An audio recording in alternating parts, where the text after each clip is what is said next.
just listen to yourself. Don't let other people, talk you into something that you don't really want. Because I know in my culture, that's most often the case. I also know a lot of people who are working in industries that they don't really love to work on. And the sad part is they get stuck there for like 25, 30 years of their life. And by the time that they get the courage to, finally do what they want, and as what Matt said, like find your interests and find something that you would really love to work into, by the time that they get there it would be too late. Because whether we'd like to admit it or not, if you're in your late 40s, late 50s, it's going to be hard to get into the industry that you probably want. I couldn't agree more. And I think, on the subject of, let life happen, like I've been, I've worked in different industries over the last 12 years, and I've been made redundant 3 times. And that's not something that you could ever see happening or, avoid. It's something that's outside of your control. And it's how you react to those challenges or setbacks, which is like the biggest thing.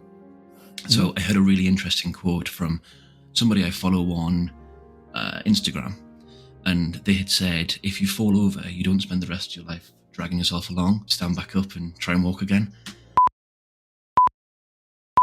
Welcome to the 20-Minute Mentors podcast.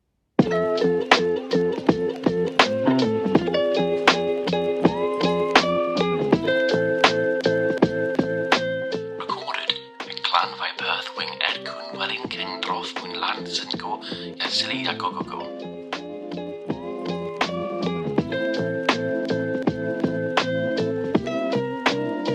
Here's your hosts. Hello and welcome back to the 20-Minute Mentors podcast. This is episode 2, and this is Mike, your host, and I have Matt with me here. How are you doing, Matt?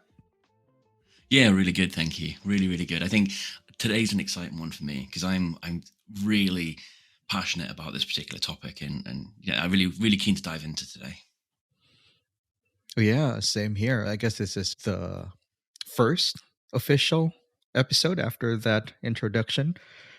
Yeah, and the introduction episode is fun because it's kind of a bit more of a loose, who we are and what we're up to and why we're doing this. But this is like episode 2 and 1. So yeah, an exciting place to be and very excited to dive into this. Yeah, definitely. So today, in this episode, we're going to be talking about how you define a career and actually starting out at that early stage. So for those who are just leaving school or just leaving university, this is a kind of the episode aimed at you. How do you find something that you enjoy and turn that into a career? From the other side of that, maybe you're in a few years into a career and feeling a little bit stuck and feeling like actually you want to make a career change. Especially around COVID, there was a lot of people that made career changes, especially here in the UK. So what we're going to look at today is how do you identify a career, but also how do you identify a career that you could be interested in doing yourself? It's a big topic. It's Mike and me trying to break it down today. But yeah, so we'll go for it from there. So we'll start with you then, Mike. What was your first role, first job after leaving university? Yeah, it's kind of tricky for myself because in the Philippines, we don't really kind of use the term university. We just call it college, which is basically university. It's the same thing. But yeah, right after leaving college, I immediately joined the family business and started off. It's kind of like a manager role, although we didn't really have official titles, but was doing the role of a manager, and went on for a couple of years. And that was basically what launched my professional career. But personally, I think that career, or like, fixating yourself on a specific career isn't really what I have in mind. I mean, it would definitely differ between different people, but for myself, I don't really conform to the traditional definition of what a career really is. Because as you've briefly mentioned a couple of minutes ago, you can start a career right off after college or uni, or you can have a career change right in the middle of your life. There's no set rules as to how you go with your career. How about you, Matt? What do you think? Yeah, Yeah. Yeah, absolutely. So I'm kind of, I'd say, quite traditional in the way that I approached my career. So I left school, and in the UK we have school, college, and then university. And as soon as I left school, I had to get a job. I come from, my family background is that of, once you, it's expected that once you leave education to kind of get a job and start working. So I started working a retail role, which I think was very good for me because it got me out and engaging with people at a very early age. I started working at a local supermarket on my 16th birthday. And that then continued really in one way or another, right the way through from my sort of leaving school at 15 and a bit, 16, to my 2 years at college. I was working in different retail stores. And I never saw those jobs as being careers, although they definitely could be. I mean, I know people who have made a career from working in retail, but I saw those roles as getting me the experience to lead on to a more traditional type of career. So I worked in sales for a large telecoms company here in the UK. And that job, although it was sort of a part time role around college, really taught me the skills that I needed to be able to talk to people, be able to build rapport with people. And, a lot of those transferable things that at the time you think this is just a dead end part time role that I'm doing to get myself through college and earn a little bit of money, but it's given you some of those really important life skills. So that's kind of where my early years were. And I define a career really as something that you could see yourself doing for a period of time, whether it be 10 years, 15 years, 20 years. I think the traditional view from certainly my parents' generation is that you get a career and you stay in that job for 25, 30 years. And then after 30 years, you retire. And that 30-year period has been like your career. And I don't think that's the same so much today as it was in certainly in my parents' generation. I don't know, is that the same to what you experienced from your parents' generation? Oh yes, definitely. My mother, for one, took up economics back in college, and she pretty much stayed in kind of like a finance role all throughout her career. And but now that you've briefly mentioned, well, about parents, here's a fun fact about me. I don't think I've told you this before, but they actually wanted me to become a nurse back in the day, because Wow. in the Philippines that was like the number one course or occupation that you should have your kids take, because that was the mentality back then as a third world country, like become a nurse, go overseas and become rich. And I actually studied nursing for 2 years before I shifted to political science. But that was what my parents planned for me very early on, so study to become a nurse. But I didn't eventually take that route because I shifted midway. But I guess it's kind of opposite for me as well, because right after I left college, I had a path laid out for me. But then when COVID hit, things kind of went awry. So now I'm like doing a part-time job. So for your case, you started doing that part-time job to get the experience that eventually led on to your traditional career that you've been having for the past 9, 12 years. For me, it's Hmm. kind of the opposite. So started after college, then now it's kind of like on the shaky part of life, but it, hopefully, it will lead to traditional career like 2, 3 years from now. And I think that's what's important is there's never like a bad time to have a career change, to take a step back and actually go, you know, let's let's take our foot off the pedal a little bit and stop trying to climb the career ladder and actually find a role which gives you that experience rather than keep pushing and pushing. For a lot of my professional career, I was driven by how much I could earn. That was the goal. It was, can I go to the next job and can I earn more money? And throughout, sort of doing that for 6 or 7 years, I then realized that I wasn't really learning or enjoying my jobs. I was just looking at what I got each month and can I go to the next role and will that earn me more each month? So I don't think there's a bad time to take that step back and I hate the word reflect, but you kind of know what I mean of stepping yourself back a little bit to go, what skills can I learn now to then help me get to where I want to be? Mhm. One of the practices that I used very early on in my career, and I think it's come from some sort of I can't remember where I first read about it, but it's known as ikigai. And Mm, this is I believe it's either Japanese or Chinese. I think it's probably Japanese. And it's a way of trying to find out what motivates you. So the way that I use this idea to try and direct where I want my career to go.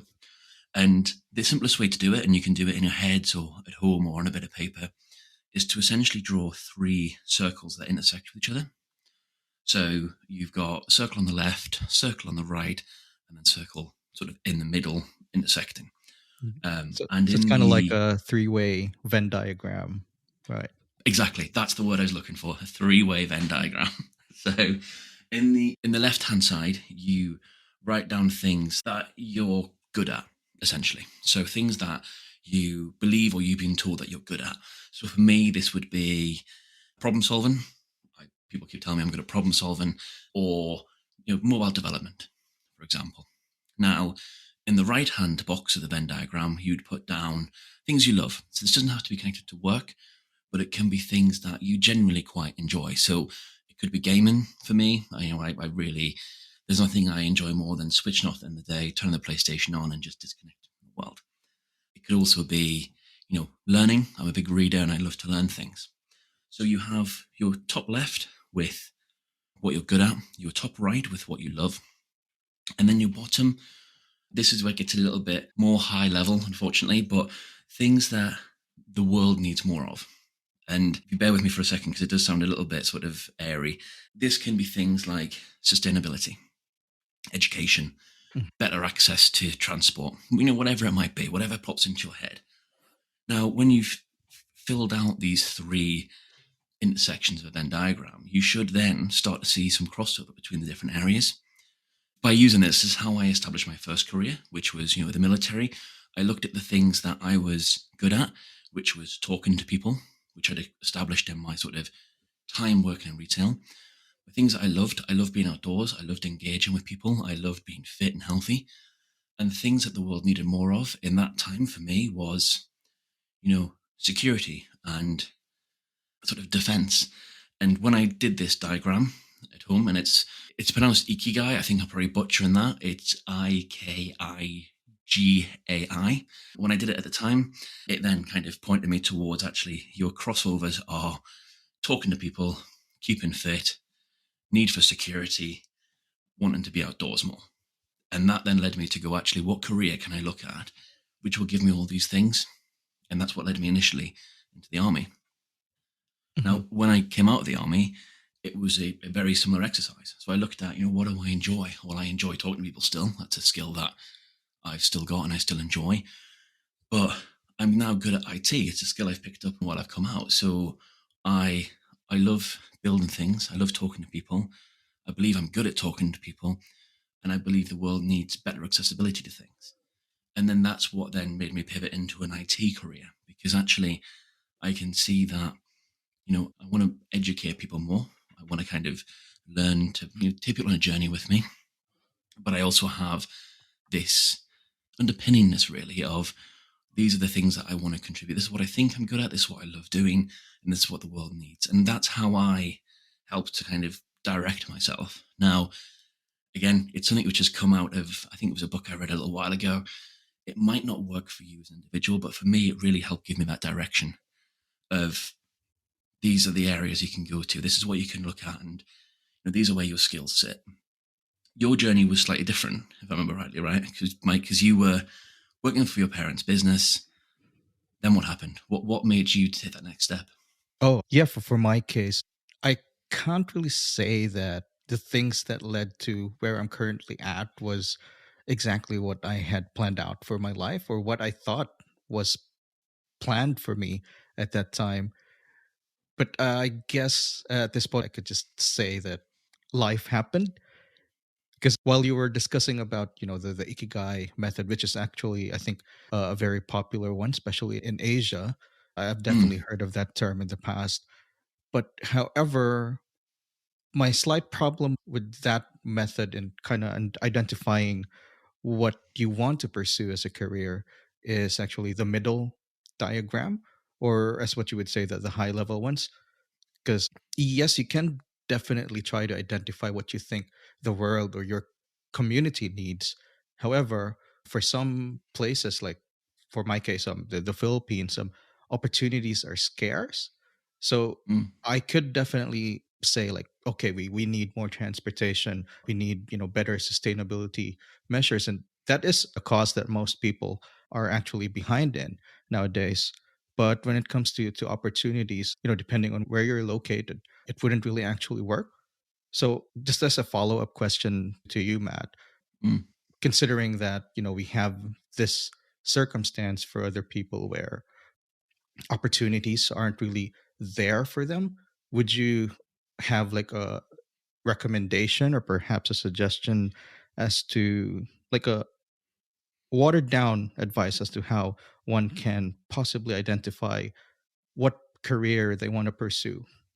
Yeah, absolutely. And it's interesting, when you think about how this impacts in different cultures, because I could definitely say the world needs more crypto, and actually trying to do that from some small village in the UK where I live is actually almost very difficult. So yeah, I think the watered down version, or the sort of the condensed version of that, is it doesn't, in my mind, necessarily matter if you aspire to be a game designer, let's say, but your first career isn't necessarily aligned to that, because you're getting the experience from whatever role you go into.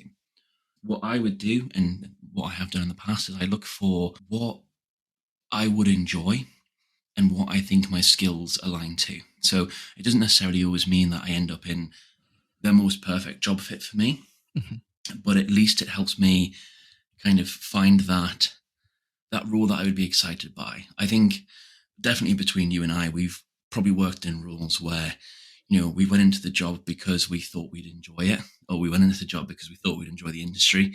And then actually, you know, 2 or 3 months later, we've realized that's not the case, and it's been a little bit harder than we thought.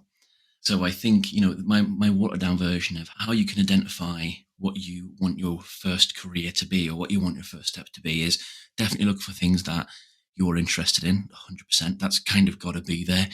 Otherwise, it would be a very difficult couple of weeks, months, years in that chosen career. But also trying to line it as something either that you think you have a skill in, and or something you believe in. I know a lot of people who have gone off to work in sort of green tech, not because it's the best paid industry in the world, but because it aligns with their values of, Mhm. I want to try and help the world in some way. Yeah, and totally on board with that, no compromise.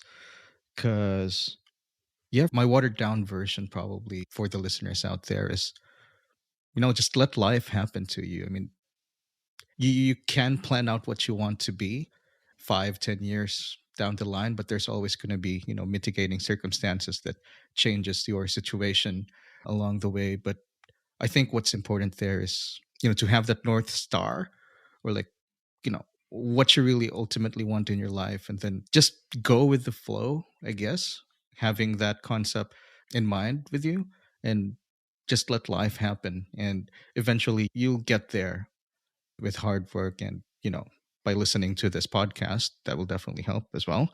Not that I'm, really self promoting, but yeah, just let life happen and just listen to yourself. Don't let other people, talk you into something that you don't really want. Because I know in my culture, that's most often the case. I also know a lot of people who are working in industries that they don't really love to work on. And the sad part is they get stuck there for like 25, 30 years of their life. And by the time that they get the courage to, finally do what they want, and as what Matt said, like find your interests and find something that you would really love to work into, by the time that they get there it would be too late. Because whether we'd like to admit it or not, if you're in your late 40s, late 50s, it's going to be hard to get into the industry that you probably want when you're at that later stage of your life. So yeah, just go with the flow and just let life happen. But ultimately, yeah, just have that north star that will guide you eventually to what you really want, and don't lose track of that. That would be my most watered down advice. I couldn't agree more. And I think, on the subject of, let life happen, like I've been, I've worked in different industries over the last 12 years. and I'd be made redundant 3 times. And that's not something that you could ever see happening or, avoid. It's something that's outside of your control. And it's how you react to those challenges or setbacks, which is like the biggest thing. Mm, So I heard a really interesting quote from somebody I follow on Instagram. And they had said, if you fall over, you don't spend the rest of your life dragging yourself along, stand back up and try and walk again. It mm, kind of hit me is actually, that's a really interesting quote. It was actually from a personal trainer. It's a really interesting quote because it's like, it hits you to go, actually, you've had a setback, but it's how you respond to the setback, which is the big thing. So, maybe you can't get that. You've got a degree in computer science, let's say, but you can't get that machine learning job because you don't have the experience. Well, mm. okay, that's a setback. How do you respond to that? Where do you look next? And there's an interesting concept which came out of my forces background, which is whenever you're trying to aim at a target, you look down the sights of your rifle. But what you should always remember to do is to open both eyes, because one eye will give you that sight down the target, the other eye will help you see the land. And it's almost like it was called looking left and right of target. With one eye, you're focused on what you're trying to achieve, but with your other eye open at the same time, you're able to see what's around that target. And that's, again, a really powerful technique to go, okay, well, I can't get the AI developer course I want to get or job I want to get, but what's the next step I can take that might actually push me in that direction? Is it a course? Can I go on a course that will get me a certification that I need? Can I get a part-time development role that will help build my portfolio? So it's all about trying to really understand what are the small steps you need to do to try and help you get to that, as you said, North Star. Yeah, that's a very good analogy, to be honest, because I also, was exposed to guns in the past. And yeah, that's one of the things that, gun training or gun trainers would tell you to do. They always have both eyes open. And I'm actually very glad that you made that, translation towards from a firearm to a career, because to be honest, that's very important to be able to identify what those small steps that you would actually need. And most often than not, people don't actually do that. They always look at the long term, or they look at the goal without minding things that could go wrong along the way, or things that they need to do in order to take that next step. So with that though, what are the things that you would actually recommend? Let's say if there's this person who wants to, for the sake of example, yeah, the programmer, AI programmer. So what would be the possible small steps that you would, probably have to take to be able to get that goal? And in relation to Of the looking course. left and right. Yeah. So from a programmer, the way I would approach that is, first of all, have I got an interest in it? That's kind of the first tick. Do I actually have a keen interest in pursuing that? Like, as we said earlier, if you don't, it's going to be quite a long career. So we'll assume that you've got the interest. So the first steps I would take is I would understand exactly what part of programming I want to be part of. Development and programming is a huge area. You've got mobile Mhm. development, web development, front end, back end. It goes. I mean, we could probably make an episode just about different types of developers. Oh yeah. But I would I would look at what area do I want to try and tackle. So let's assume it's front end. So which to people who maybe aren't in the industry, that is the things that you interact with as a user. So a front end will be the website that you interact with or the apps on your phone. That's the thing that the user touches. So I want to become a developer, and I know that my interest is in front end. So I would start first of all by looking at, can I get experience? Can I get any experience anywhere in my local, whether it be from mentors that I know or people in my local group that can help point me towards this? So do I have any friends that are already in industry? Do I have anyone who can maybe give me some pointers about a good language to learn and kind of a place to start in? Mhm. Once I've gone through that, I would then look for, is there any training courses or certifications I can do? LinkedIn Learning is a really good resource which just offers almost countless hours of training, especially in product and agile, which is the industry I'm in. But you're able to very quickly learn some of the concepts. And so once I've got That I've then hopefully, I've checked my network to see if there's anybody that I know that can kind of give me that little bit of a hand. If not, I've looked at what courses are available, whether it be free via things like LinkedIn Learning, or maybe putting myself onto a course. And then I would spend time sort of studying areas a bit like user interface and user experience design. Now, these are more on the marketing and design side, but this is a kind of links back to that looking left and right of what you want to Mhm, achieve. And then I'd look for areas to volunteer. mhm. Now, it sounds a bit counterintuitive, kind of, I want a job, so I'm going to give away something for free, but it's a really good way of building a portfolio. There is websites for things like, I think, is it Fiverr, where you're Yes, able a to kind of freelancing website. Yeah, it's actually a good, spot to get your toes into getting smaller freelance jobs that you can add to your portfolio. 100%. Yeah. And that's where I'd start by advertising my services there. But I'd also, there is a lot of local businesses that, especially where I live, that are looking for someone to help out with a charity to help develop their website. A charity that is looking for someone to, come in and help them with a redesign. So there are always organizations, especially in the area that I live, that are looking for people who would volunteer their time. And with that, you not only get a bit of time that you've given back, but you've also, you're gaining some experience while you're doing that. So it's kind of a two-pronged thing. You're helping out someone and getting a little bit of experience. Mhm, And then if you can keep that alongside with Fiverr, you then, as you said, you're building out a portfolio. And I think to be able to go to an interview or to go to a company with, this is what I've done. I know I don't have a huge amount of experience, but this is where I spent my time. That would, I think, as someone who has interviewed a lot of developers, that would really catch my attention to go, actually, this person hasn't just been hitting apply to every role they've seen. They've went out and tried to proactively do something. So I think that's a bit mhm. long-winded, but I think that's how I would try and approach it. Yeah, no, I wouldn't really say that it was long because every bit of it was very crucial and important. And I 100% agree with everything that you've said. But if I were to add just one small thing, probably is, maybe aside from the technical steps that you can take to get that goal, you can also try to, engage in developing yourself in terms of communication, because that will really help you out when it comes to the interviews. And basically, if you get hired, dealing with your coworkers. And what else?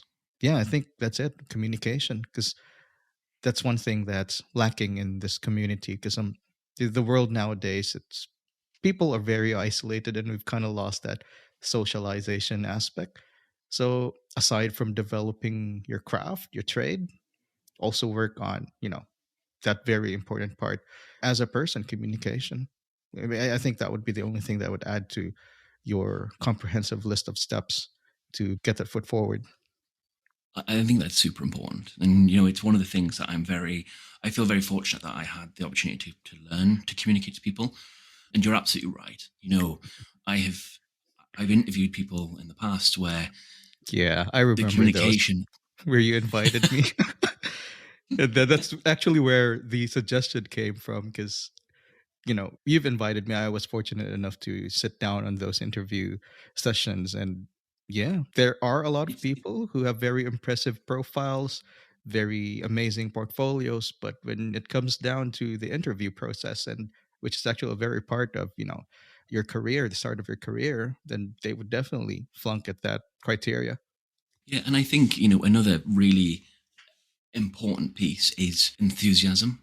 I know Mm. it's kind of a big word, but being seen to be enthusiastic when you're applying for roles, it's difficult if you're not able to get into the interview room. But being enthusiastic is definitely, it's going to help you because having a positive mindset brings positivity, right? I mean, there's lots of studies that show when people are negative, that breeds more negative behavior.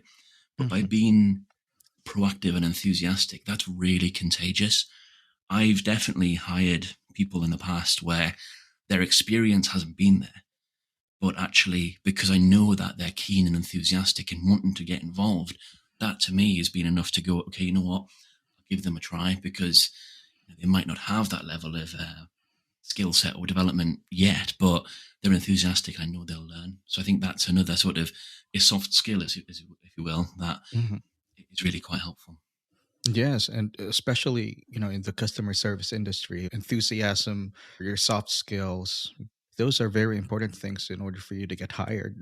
You don't need to have that, 2, 3 years experience because, as what they say, customer service, a lot of people look down on it, saying that it's a very entry level job. But to be honest, it's a tough gig. Well, depending on the industry that you're in. But for our case, we were in the crypto space, fintech. It was definitely a tough job. So without, Mm. enthusiasm, which also leads us back full circle to what we just talked about at the start of this podcast, like finding something that you're interested in and, a cause that you can get behind in will definitely help with, the enthusiasm part of the application. Yeah, and I think that's definitely, there are soft skills, which is, we spoke about the communication, the enthusiasm, the being able to empathize with people that you're talking about. There are the hard skills, which are, being able to develop or being able to actually do the role. And I think they're equally as important. The soft skills are much easier to develop, in my opinion, because you develop that by talking to people, by being interested in what you're doing.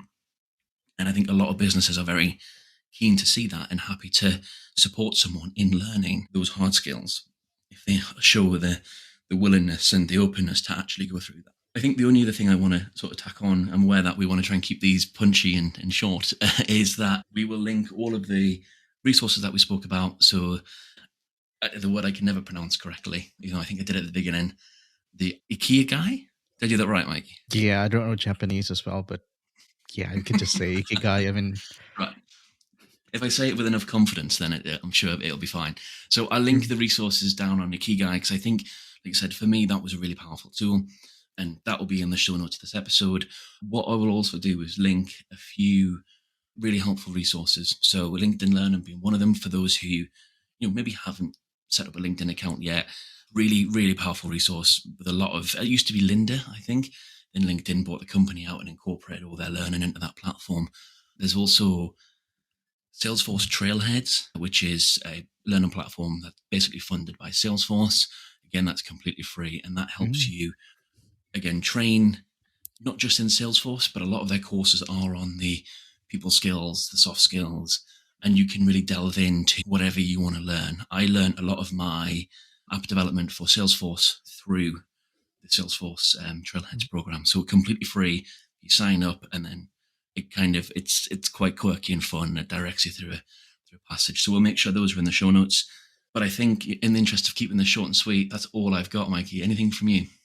No, you've pretty much covered most of the things that we wanted to talk about this. Although, there are still a lot of things that we haven't really, talked about, and I guess we can probably hack our way to that by creating another episode, which we can call part two. But